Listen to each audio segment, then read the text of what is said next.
Your favourite shopping destination value zone hyper mart ఇప్పుడు మన అమీర్పేట్ లో పిల్లర్ నంబర్ 1081 వద్ద. నీకు ఈ అన్నందుకు నీకు ఒక వీడియో చూపిస్తా.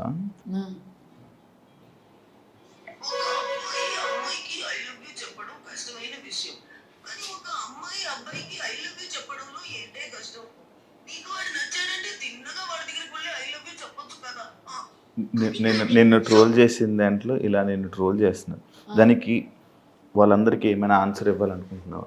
ఏం ఆన్సర్ ఇవ్వాలి? ఇప్పుడు నాకు ట్రోల్స్ ఎంత ఉందో అంతే లవ్ ఉంది, అంతే సపోర్ట్ ఉంది. మేము కూడా లవ్ చేస్తున్నాం.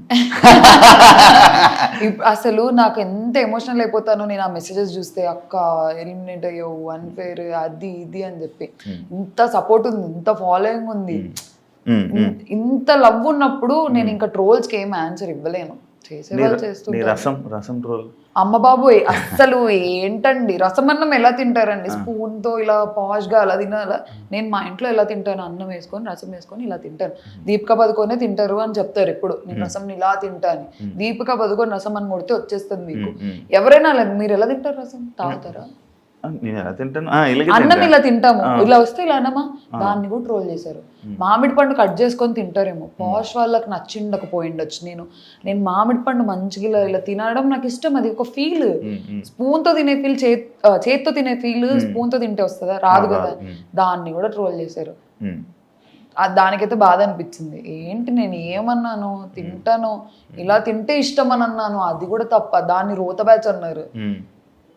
ఏం చెప్పలేను, చేసేవాళ్ళు చేస్తారు, కానీ అంతే సపోర్ట్ ఉంది. ఈ నెగిటివిటీని, నీ ఎలిమినేషన్ని బయటికి రాగానే చూడంగానే నీకు అని ఏమనిపించింది? చాలా హర్ట్ అయ్యా. ఎవరు హర్ట్ అవ్వరు, ఎందుకు? నేను ఏం చేశా?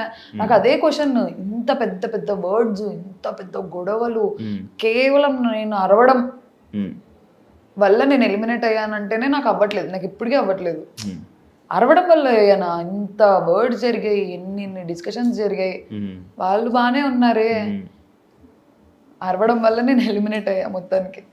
మీ ఇంట్లో వాళ్ళు, బయట ఫ్రెండ్స్, ఫ్యామిలీస్ రియాక్షన్స్ ఏంటి? వాళ్ళు చూసింది నాకంటే చాలా ఎక్కువ. నేను లోపల వాళ్ళని ఆడిచ్చాన్న ఫీలింగ్ వచ్చింది, నాకేం కాదు. ఎంత వేసేసారు అసలు మా మమ్మీ, మా డాడీ, ఇంకా నా ఫ్రెండ్స్ అయితే అసలు వాళ్ళు భయపడే వాళ్ళంట. వామ్మో ఇప్పుడు ఏమొస్తుంది ట్రోల్ అని. నేనే అంటగా ఎక్కువ నెగిటివ్ అంత. అన్ని పరీక్షలు ఎక్కువ పాజిటివ్ నేనయ్యా, ఇక్కడ ఎక్కువ నెగిటివ్. ఏదైనా నువ్వే క్రియేట్ చేయి.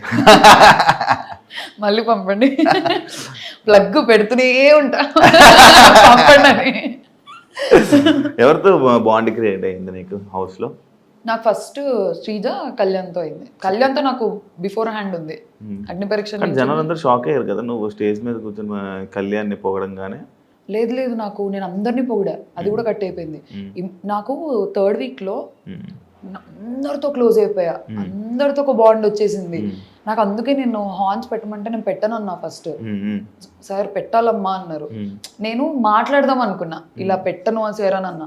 అయితే లేదు నాన్న, నువ్వు ఏది మాట్లాడాలనుకుంటున్నావో అది పెట్టి మాట్లాడు. నేను ఒక్కరికి కూడా నెగిటివ్ గా చెప్పిరా. మంచి మనసును జనాలు ఎవరు చూడలే.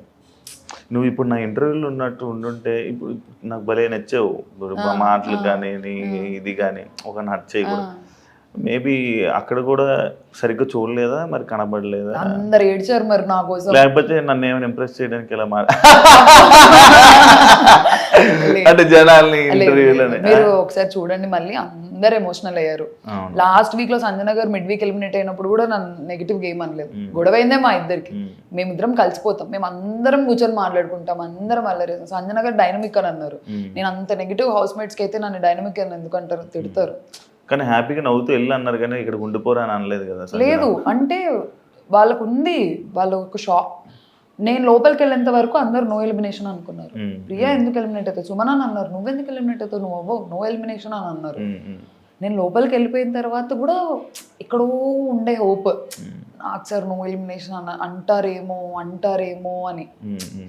ప్రతి ఒక్కరు నో ఎలిమినేషన్. బర్నీ అన్న నో ఎలిమినేషన్, తనుజక్క no elimination, everyone no నాన్న నో ఎలిమినేషన్, స్ట్రాంగ్ ప్లేయర్, నిన్నెందుకు తీసేస్తారు. థర్డ్ వీక్ లో ఎక్స్ట్రీమ్లీ క్లోజ్ అయిపోయారు నాకు అందరూ. నీది కర్నూలు కాదని చాలా ఇది చేశాను. నువ్వు కర్నూలేనా నిజంగా చెప్పు. నేను పుట్టింది కర్నూలే, పెరిగింది కర్నూలే, ఇప్పుడు నేను వర్క్ చేస్తుంది కర్నూలే, మా ఇల్లు కర్నూలే. అంటే పెళ్లి కర్నూలు చేసుకోపోయేది కర్నూలులోనే. తెలీదు, ఎక్కడి నుంచి వస్తే సంబంధం అక్కడి నుంచి చేసుకుంటా.